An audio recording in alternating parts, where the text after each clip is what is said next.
لا إله إلا الله محمد رسول الله أنت الغفور يا الله أنت الغفار يا الله لا إله إلا الله محمد رسول الله. نحمده ونصلي على رسوله الكريم أما بعد فأعوذ بالله من الشيطان الرجيم بسم الله الرحمن الرحيم رب اشرح لي صدري ويسر لي أمري واحلل عقدة من لساني يفقهوا قولي. وقالت الیہود عزیر ابن اللہ، اور یہود کہتے ہیں کہ عزیر اللہ کا بیٹا ہے۔ وقالت النصارى المسیح ابن اللہ، اور نصارہ کہتے ہیں کہ مسیح اللہ کے بیٹے ہیں۔ ذالک قولہم بافواہہم، یہ ان کی باتیں ان کے منہ سے کی ہوئی ہیں، یہ ان کے منہ کی باتیں ہیں، یہ ان کے کہنے کی باتیں ہیں، ان کی یعنی حقیقت کچھ بھی نہیں۔ اچھا، یہ لوگ جو تھے یہ کیوں ان کو اللہ کا بیٹا قرار دیتے تھے؟ جیسے کہ آپ جانتے ہیں کہ جب بخت نصر کے ہاتھوں یہود پٹے اور اس نے ان کے یروشلم کی اینٹ سے اینٹ بجا دی، ان کی کتابیں جلا دی، دنیا سے تورات ناپید ہو گئی، تو اس کے بعد عزیر علیہ السلام وہ شخص تھے جنہوں نے آ کر دوبارہ تورات کو لکھوایا اور ان کی گری ہوئی ساکھ کو دوبارہ بحال کیا۔ یہود ان کو اپنے دین کا مجدد مانتے ہیں۔ ان کا زمانہ 450 قبل مسیح کے لگ بھگ بتایا جاتا ہے۔ بابل کی اسیری کے زمانے میں بنی اسرائیل کو اپنی شریعت، اپنی روایات، اپنی قومی زبان عبرانی تک سے ناشنا کر دیا گیا تھا۔ انہوں نے آ کر ان کا ریوائول کیا، ان سب چیزوں کا۔ اس لیے بنی اسرائیل ان کی بہت تعظیم کرتے تھے، اور پھر یہ تعظیم اتنی حد سے بڑھی کہ بعض یہودی گروہوں نے ان کو ابن اللہ بنا دیا۔ یہی دین میں غلو ہوتا ہے نا، کہ کسی کو اس کے اصل مقام سے بہت اوپر چڑھا دینا۔ اور نصارہ، انہوں نے حضرت عیسیٰ علیہ السلام کی انوکھی ولادت پر انہیں خدا کا بیٹا قرار دے دیا۔ فرمایا یہ دونوں گروہ جو ہیں یہ اپنے منہ سے یہ باتیں کرتے ہیں، ان باتوں کی کوئی حقیقت نہیں۔ یداہئون قول الذین کفروا من قبل، یداہئون مشابہت پیدا کر رہے ہیں۔ دعاد ہے، یہ اس کا روٹ ہے جس کا معنی ہوتا ہے مثل، دہین یعنی مانند۔ اگر کسی عورت کے اندر مرد والی علامات پیدا ہو جائیں تو اس کے لیے یہ لفظ استعمال ہوتا ہے۔ اس کو ہم کہتے ہیں نا سیکس چینج ہو گئی ہے اس کی، یعنی عورت بالکل مرد کی طرح لگنے لگے، اس کی آواز مثلا بھاری ہو جائے، اس کے چہرے پہ بال آ جائیں، یا اور عورتوں والی اس کے اندر سے نسوانیت ختم ہو جائے، تو اس کے لیے یہ لفظ استعمال ہوتا ہے۔ تو یداہئون یعنی ایک دوسرے سے ملتی جلتی باتیں کرتے ہیں۔ یہ ہیں دو الگ الگ گروہ لیکن ان کے عقائد ملتے جلتے ہیں، یہ ایک ہی چیز ہے۔ مداحات کہتے ہیں مشابہت اور مشاکلت کو، یعنی ان سے پہلے جن لوگوں نے یہ کلمہ کفر ایجاد کیا، کون سا؟ ابن اللہ کہنے کا، یہ لوگ بغیر سوچے سمجھے ان کی نقل کیے جا رہے ہیں۔ سورۃ آل عمران میں یہ بات اچھی طرح واضح کی گئی تھی۔ آپ کو یاد ہے نا کہ نصارہ جو تھے یہ غیر قوموں سے متاثر ہوئے تھے، ان کے فلسفوں کو انہوں نے اپنے دین میں برآمد کیا تھا۔ کرسچینٹی میں بھی آپ مزید پڑھیں گے تو اس لیے اللہ تعالیٰ فرماتے ہیں کہ یہ ان کے دین کی بات نہیں ہے، یہ بات دوسری قوموں سے انہوں نے لی ہے، من قبل جو ان سے پہلے گزری۔ قاتلہم اللہ، اللہ کی مار ان پر، یہ عربی میں لعنت کا کلمہ ہے۔ انا یؤفکون، کہاں سے پھیرے جاتے ہیں، خدا ان کو غارت کرے، یہ کہاں سے ان کا دماغ گھوم گیا ہے، کہاں سے انہوں نے دین میں تبدیلی کر ڈالی۔ اصل میں انہوں نے اپنے بہت سے عقائد جو تھے یہ اپنی اصل کتاب سے نہیں، کیونکہ اصل کتاب تو گم ہی ہو گئی جس زبان میں یہ اتری تھی، پھر بعد میں اس کے ترجمے باقی رہ گئے، ترجموں کی بنیاد پر انہوں نے بہت سی تفسیریں کی جس سے یہ سب گڑبڑ پیدا ہوئی۔ اسی لیے ہمارے ہاں یہ بات منع کی گئی ہے کہ بغیر عربک ٹیکسٹ کے قرآن پاک کو اس طرح نہ شائع کیا جائے کہ لوگ ترجمے کو قرآن نہ سمجھ لیں. اس کے لیے لازمی طور پر یہ کہنا ضروری ہے کہ ترجمہ قرآن.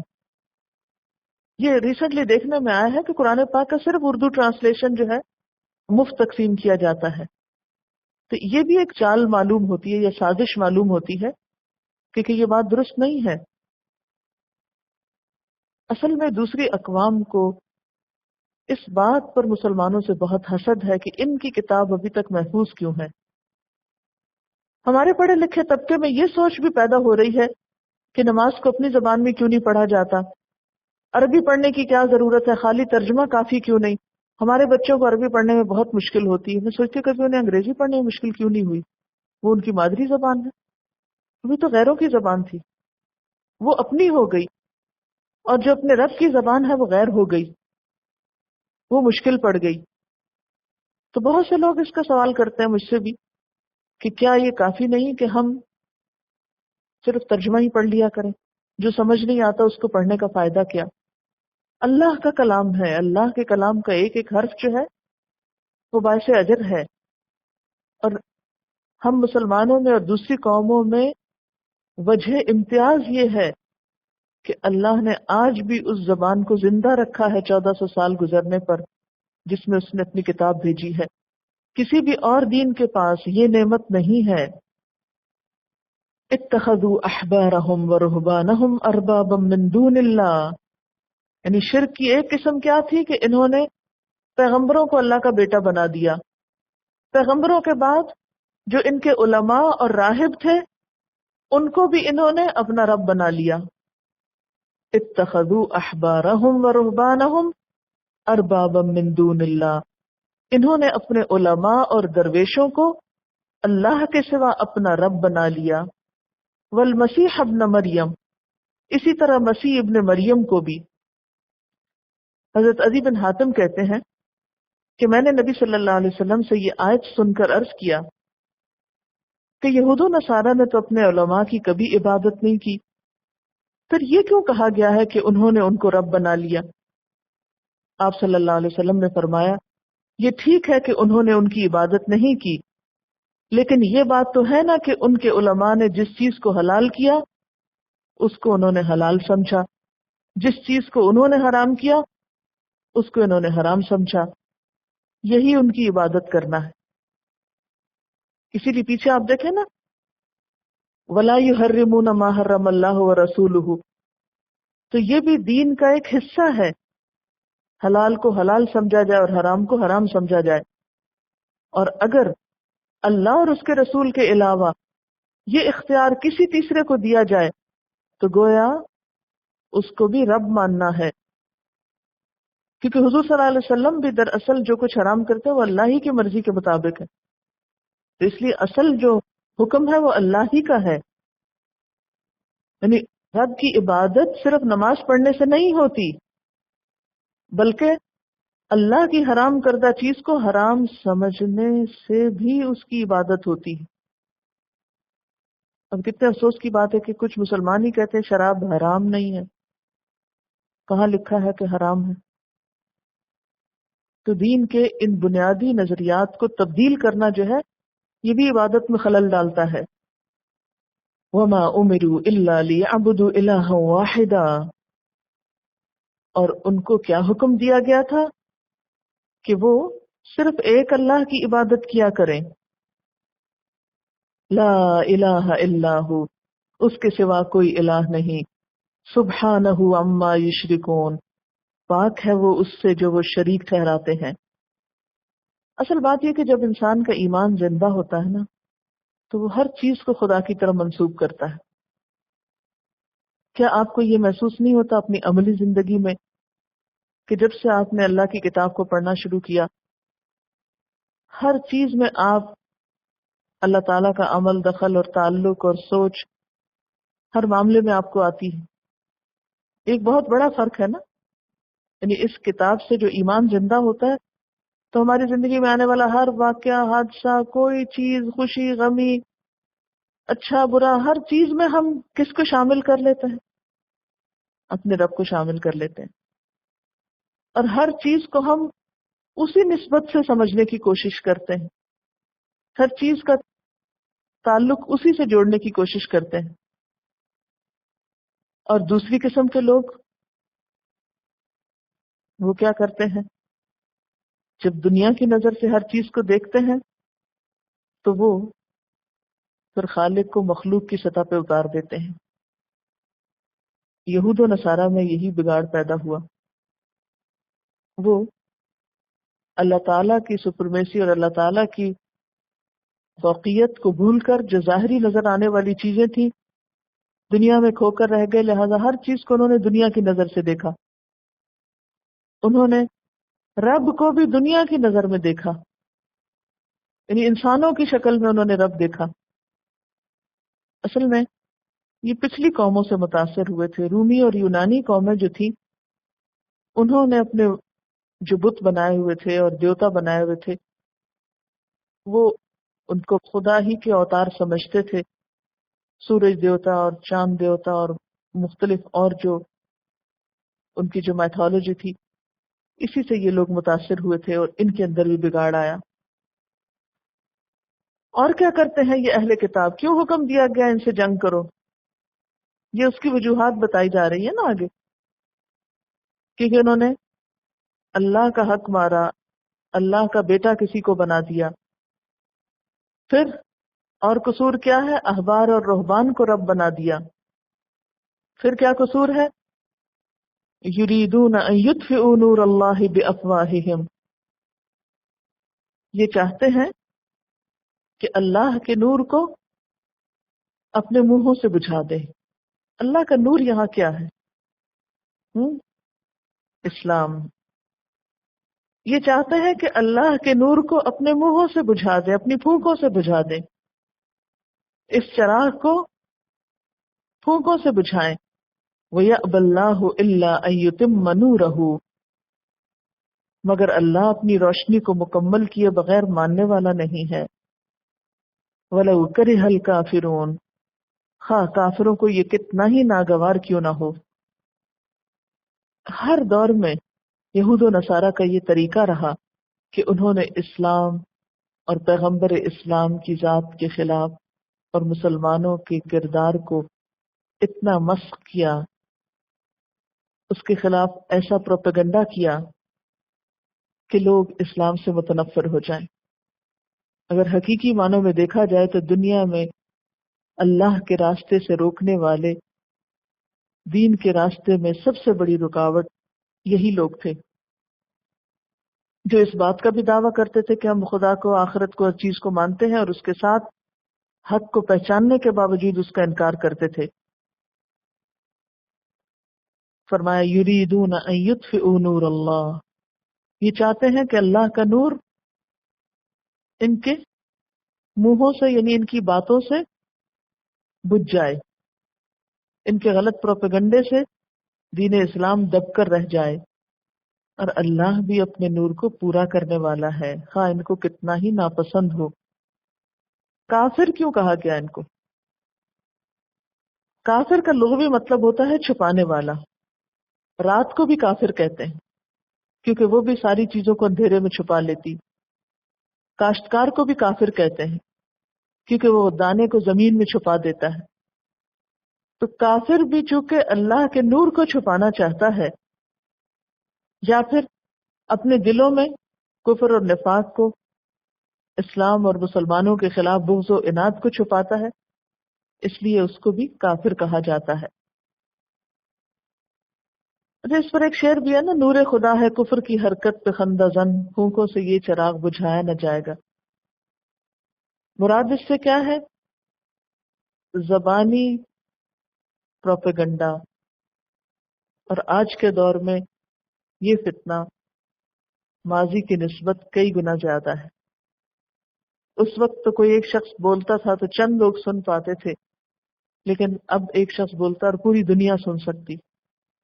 انٹرنیٹ کے ذریعے یہ باتیں پوری دنیا میں پھیلا دی جاتی ہیں. اور آپ دیکھیں کہ بات کے ذریعے، تو جب آپ بولتے ہیں تو آپ دیکھیں گے کہ منہ سے ایک ہوا سے نکلتی ہے نا، تو پھونک میں بھی کیا ہوتا ہے؟ ہوا ہوتی. تو یہ جو باتیں ہیں دراصل یہ باتیں پھونکے ہیں ایک طرح کی. ہم نے قرآن بند کر دیا، انہوں نے سائٹس کھول لی، اب وہ ہم کو بتا رہے ہیں ہمارے قرآن میں کیا لکھا ہوا ہے. اب بات یہ ہے کہ یہ صرف باتیں کرنے سے تقدیر نہیں بدلا کرتی، جب تک کہ آپ پازیٹیولی کوئی کام نہ کریں، پازیٹیولی ری ایکشن کے طور پر نہیں. ایسی سائٹس کے جواب کے لیے اسکل سیکھنا کیا جہاد نہیں؟ کیا اس کے لیے پراپر مٹیریل کی سلیکشن اور اس کو پھر ڈالنا اور اس پر اپنا وقت اور مال لگانا کیا جہاد نہیں؟ لیکن اس جہاد میں آپ شریک جب بھی ہو سکتے ہیں جب آپ کو اپنے دین کی صحیح روح پتہ ہو. ورنہ تو کیا ہو رہا ہے، جس کو بھی ایک جوش آتا ہے، جذبہ آتا ہے، وہ چند باتیں اکٹھی کر کے ایک سائٹ بناتا ہے جو یوز لیس سی ہوتی، عام طور پر وہ اتنی افیکٹو نہیں ہوتی. تو صرف جذبہ، صرف تمنا، صرف شوق کافی نہیں، جب تک کہ حکمت کے ساتھ، علم کے ساتھ، صبر اور امانت کے ساتھ کام نہ کیا جائے. هو الذی ارسل رسولہ بالہدی ودین الحق، وہ اللہ وہ ذات ہے جس نے اپنے رسول کو بھیجا ہدایت دے کر اور دین حق دے کر، سچا دین دے کر. کیوں بھیجا؟ لیظہرہ علی الدین کلہ، تاکہ اس کو غالب کر دے اوپر دین کے سارے اس کے. لیظہرہ، ظاہرہ کا مطلب ہوتا ہے ظاہر ہونا، اور علا جب آتا ہے تو غلبے کے معنوں میں آتا ہے، یعنی اس کو غالب کر دے علی الدین کلہ، تمام ادیان پر، یعنی دین کے نام پر جتنی بھی ایکٹیویٹی اس سے پہلے ہے اس سب پر اس کا غلبہ نظر آنے لگے. وَلَوْ كَرِهَ الْمُشْرِكُونَ، خواہ مشرک ناپسند ہی کریں، خواہ مشرکوں کو یہ کتنا ہی ناگوار گزرے. یہ غلبہ کس اعتبار سے تھا؟ نمبر 1 دلائل کے اعتبار سے، اور یاد رکھیے کہ دلائل کے اعتبار سے یہ غلبہ آج بھی دین اسلام کو حاصل ہے. پھر ایک وقت ایسا تھا کہ جب دنیاوی اعتبار سے، مادی اعتبار سے اور ایک رواج کے اعتبار سے بھی یہ دین دنیا میں غالب آیا، دنیاوی غلبہ بھی اس کو حاصل ہوا. آج اگر نہیں ہے، آج علمی اور دلائل کے اعتبار سے تو غلبہ ہے، لیکن عملی طور پر یہ غلبہ نظر نہیں آتا. یعنی دین اسلام کے مقابلے میں دیگر ادیان کے ماننے والے دنیا میں ابھرے ہوئے نظر آتے ہیں، اور اس کی وجہ بھی وہی ہے کہ لا یدینون دین الحق، انہوں نے سچے دین کو دین مانا ہی نہیں، یا دین کو سنجیدگی کے ساتھ لیا ہی نہیں. آج بھی اگر وہ اپنے دین کو پورے کانفیڈنس کے ساتھ لیں تو ان کا غلبہ یقینی ہے، کیونکہ اس میں سچائی ہے. آپ جانتے ہیں کہ حضور صلی اللہ علیہ وسلم جب دنیا میں آئے تو خود جزیرۃ العرب میں طرح طرح کے دین تھے. مثلا مشرکین عرب کا ایک دین تھا جس کو وہ دین ابراہیمی کہتے تھے. یہود کا ایک دین تھا جسے وہ دین موسیٰ کہتے تھے. نصارہ کا ایک دین تھا جس کو وہ دین مسیح کہتے تھے. کرائسٹ سے کرسچینٹی، جوڈا سے جوڈائزم، یہودیت. یہ سب دین کیا تھے؟ یہ وہ تعلیمات نہ تھیں جو ابراہیم علیہ السلام نے یا موسیٰ علیہ السلام نے یا عیسیٰ علیہ السلام نے دی تھی. وہ تعلیمات جو تھی ان سب کا نام کیا تھا؟ اسلام. ابراہیم علیہ السلام جو دین لائے تھے وہ بھی اسلام تھا، موسیٰ علیہ السلام اور عیسیٰ علیہ السلام جو دین لائے وہ بھی اسلام تھا. لیکن ان لوگوں نے اس میں تبدیلیاں کر کے ان کے خود ساختہ ایڈیشنز تیار کیے ہوئے تھے، اپنی مرضی اور خواہشات پر مبنی. تو اللہ تعالیٰ نے حضور اکرم صلی اللہ علیہ وسلم کو بھیجا، ایک محفوظ کتاب دی، اور قیامت تک کے لیے دین کا اصلی ایڈیشن اور فائنل، مکمل ایڈیشن جو ہے وہ اس کی شکل میں دنیا کو دیا گیا، اور علمی اعتبار سے، بنیادوں کے اعتبار سے، اپنی اصل کے اعتبار سے یہ پچھلے تمام ادیان پر غالب آیا، کیونکہ دوسرے ادیان جو تھے ان میں تحریفیں ہو چکی تھیں، وہ اپنی اصل شکل کھو چکے تھے۔ آج بھی ہم دیکھتے ہیں کہ اسلام کے جو ماخذ ہیں، ماخذ کس کو کہتے ہیں؟ سورسز، بنیادیں، وہ محفوظ ہیں، ان میں کوئی تبدیلی نہیں ہوئی۔ کیا ہے ماخذ؟ قرآن اور سنت۔ قرآن محفوظ ہے، نبی صلی اللہ علیہ وسلم کی سیرت، آپ کی سنت محفوظ ہے۔ خود اس کو محفوظ کرنے کے لیے، یعنی سیرت رسول صلی اللہ علیہ وسلم کو اور سنت کو محفوظ کرنے کے لیے لاکھوں افراد جنہوں نے اس کو روایت کیا، ان کے حالات زندگی کو بھی محفوظ کیا گیا کہ وہ کون تھے۔ اس کے برعکس حضرت عیسیٰ علیہ السلام کی کوئی ایسی بایوگرافی نہیں ملتی، یا ان کے کوئی حالات زندگی ایسے نہیں ملتے کہ جس پر مکمل اعتماد کیا جا سکے۔ یہی حال دیگر پیغمبروں کا ہے کہ ان کے فالوورز نے ان کی لائف ہسٹری کو بھی پوری طرح صحیح بنیادوں پر پریزرو نہیں کیا، کہاں یہ کہ ان کی تعلیمات کو۔ یہ سعادت صرف اور صرف اسلام کے حصے میں آئی ہے کہ اس کی کتاب بھی محفوظ ہے اور اس کے پیغمبر کی سیرت بھی محفوظ ہے۔ هو الذی ارسل رسولہ بالہدی، یعنی دین اسلام کو بھیجا ہے آپ صلی اللہ علیہ وسلم کے ذریعے، تاکہ اسے باقی تمام چیزوں پر غالب کر دیا جائے۔ اور یہ خوشخبری جو ہے اس دور کے لیے بھی تھی اور بعد کے ادوار کے لیے بھی ہے، لیکن حالات کے اعتبار سے، جیسے حالات ہوں گے ویسے ہی یہ غلبہ نظر آئے گا یا نہیں۔ ایک حدیث ہے، حضرت مقداد سے روایت ہے، رسول اللہ صلی اللہ علیہ وسلم نے فرمایا، روئے زمین پر، یعنی اس زمین پر کوئی کچا پکا مکان باقی نہ رہے گا جس میں اسلام کا کلمہ داخل نہ ہو جائے، یعنی ہر گھر تک پہنچے گا، چاہے کچا گھر ہو، جھونپڑی ہو، اس پر بھی ڈش لگی ہوئی ہوگی، اور اس کے تھرو اللہ کا نام اور پیغام ایک دفعہ اس کے اندر ضرور داخل ہوگا، یا کوئی بھی اور طریقہ ہو۔ عزت داروں کی عزت کے ساتھ اور ذلیل لوگوں کی ذلت کے ساتھ۔ کیا مطلب ہے اس کا؟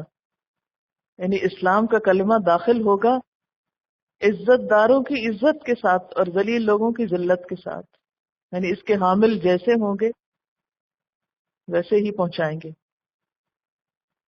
ایک وقت تھا کہ صحابہ کرام کو اللہ نے عزت دی تھی اور ان کے ذریعے اللہ نے ہر جگہ یہ کلمہ پہنچایا، اور ایک آج ہم جیسے لوگ ہیں جو دنیا میں ذلیل و خوار ہو رہے ہیں، اور ہماری وجہ سے پھر دین کو بھی وہی مقام مل رہا ہے، حالانکہ وہ بہت بڑی سچائی ہے۔